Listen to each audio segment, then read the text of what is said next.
Hi అండి, అందరికీ నమస్తే. Welcome to Sunitha Solapur. కైమాలో శనగ కూర వేసి ఎప్పుడైనా వంట చేశారా అండి? లేకుంటే ఏమాత్రం ఆలస్యం చేయకుండా సీజన్ లో ఇలా చేసుకోండి, చాలా బాగుంటుంది.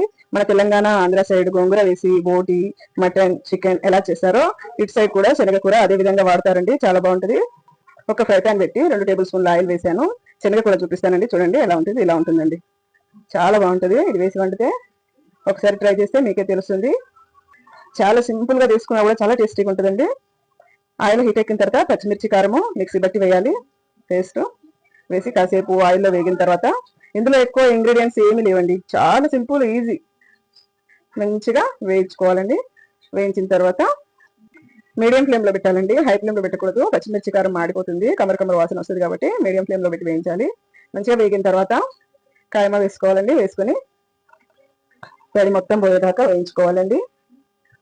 అల్లం వెల్లుల్లి పేస్ట్, పసుపు వేసి మంచిగా వేయించుకోవాలి.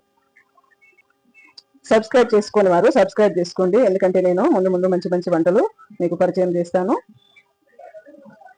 ఎక్కువ ఇంగ్రీడియంట్స్ లేకుండా చాలా ఫాస్ట్ గా చేసుకుని టేస్ట్ కూడా అంతే ఉంటే చాలా హ్యాపీగా ఉంటుంది కదా, అలాంటి వంటలే నేను మీకు పరిచయం చేశాను. ఇది ఆయిల్లో మంచిగా వేగిన తర్వాత రుచికి సరిపోయినంత ఉప్పు వేసి నేను 300 గ్రాముల కైమ తీసుకున్నానండి. ఒక గ్లాసు నీళ్లు పోసాను. ఈ కైమ 70% ఉడికిన తర్వాత శనగకూర వేసుకోవాలండి. వేసుకొని మంచిగా మగ్గించుకోవాలి. శనగకూర కూడా నేను 150 గ్రాములు తీసుకున్నానండి. 300 గ్రాముల కైమకు 150 గ్రాముల శనగకూర అండి.